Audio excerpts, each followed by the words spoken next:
You Scorpio gang too? I knew I liked you. What allowed you to get going a little bit more in the second half? The ball went through the net. I think I was trying to be aggressive, though. Honestly, fourth quarter came. Joel asked me if I could finish the game.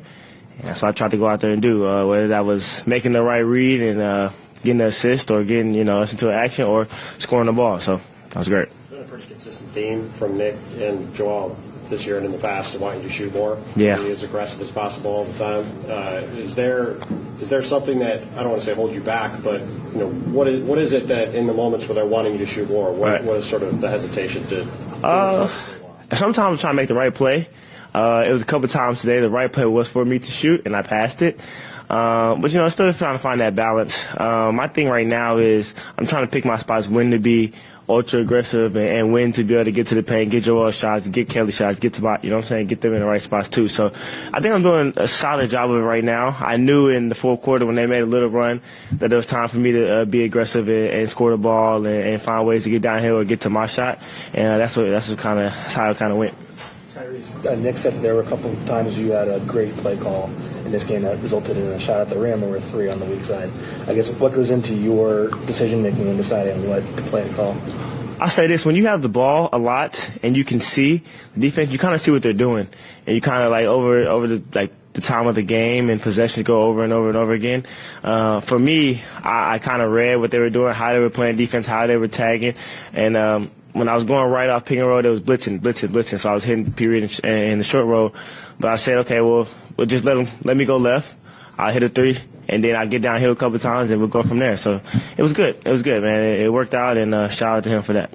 Yeah, relatedly, Nick said that he's been trying to be quiet in practice a lot more and let you be the louder voice in the gym. Right. What's that adaptation been like for you, assuming that that's a pretty new thing in your NBA career at least? Yeah, it's definitely new for my NBA career, but I'm capable of doing it because of high school and college. My dad used to do me the same way when I was in high school. He would make our head coach be quiet, and I had to kind of control practice and stuff like that. So I think that part of it and just the trust level of the head coach and then the Joels and Tobias, and they trust me to see what I read out there on the court. I feel like it's been great, and I appreciate them for that.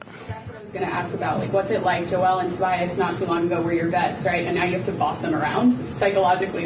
How does that feel? It's great. It's cool, man. It starts with me and Joel messing around when we shoot tech free throws. He shot the first one, he missed. Now it's my turn to shoot. But it's funny, man. They honestly, I think my work ethic is something that I can kind of lean on, and they know that I study the game. They know that I want to go out there, and they know that my heart is pure. I want to win. At the end of the day, that's the only objective I have. Doesn't matter who's scoring, doesn't matter how the game is going.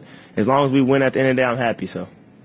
How do you approach the elevated expectations? Just in terms of now the trades, a lot of room for you to step up. How do you adjust your mentality? Kind of same. I mean, Joel and Coach Nurse and Tobias, they want me to be even more aggressive than I have been in the past. But now, like I said, I'm just trying to read the game, let the game come to me. I mean, I know who I'm going to be out there with. I know when I'm going to play. I know what my role is. I feel like that's the easiest thing. Once you know what your role is, once you know what the expectations of the team and the organization for you, it makes it easier for me, honestly. So now I know what I need to go out there and do. I know I need to go out there and put guys in the right place or score the ball when I need to do that. So it's been great. Is there a moment that you've been seeking, a role that you've been seeking? I wouldn't say I've been seeking it. I mean, for me, the last 4 years, I keep saying it, it's been up and down. I don't know what my role is coming into the season. My role changes. For me, I just wanted to go out there and help us win. I keep saying that. And for me, us to win on this team, that is my role. And it's changed, and that's fine. And I'm able to go out there and still be myself while doing it. And I feel comfortable right now, very, very comfortable. And I think my teammates, I appreciate them too because they've been patient with me as well.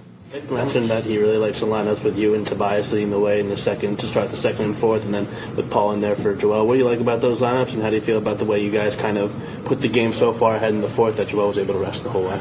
Yeah, that's great. Whenever we can get the big fella some rest, that's always great. And I think that lineup it's so many different variables in that lineup. You know, you have Paul speed rolling every single time. You have Paul who can switch 1 through 5 and guard guards and guard, you know, those special guys.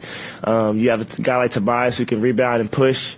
Then you have the other guys who was in. Cub was great tonight defensively. He played really well, and you know he's still learning the offense and stuff like that. So that's been great. Then you can bring in Kelly, and Kelly, we know what Kelly does. Kelly does Kelly stuff, and he's been great for us so far. So you know that group, we're just trying to push the pace, trying to play faster, get stops, and get out and run. How much is that? You know, you're in your role, but you have the continuity with Joe. You're here with the eye on Tobias as well. How much does that continuity just help you kind of get into this role? Honestly, it helps because, you know, those are, like Ms. Rosen said, those are my vets off the court. I mean, on the court and off the court. So since I came in, those guys have had my back since day one. Tobias has always had my back. He's always told me to be patient and time is coming. And ever since I played, we played the Nuggets in our first start. And Joel, and I had those points. Joel's been on me to shoot the ball almost every time. You know what I mean? Even sometimes when I should have hit him on the roll, he says, good shot, but I was open. But it's great, man, and I appreciate those guys. Those guys are they make me very comfortable. They make me confident, and you know, I can't have nothing but love for them for that. Thanks, Tyrese.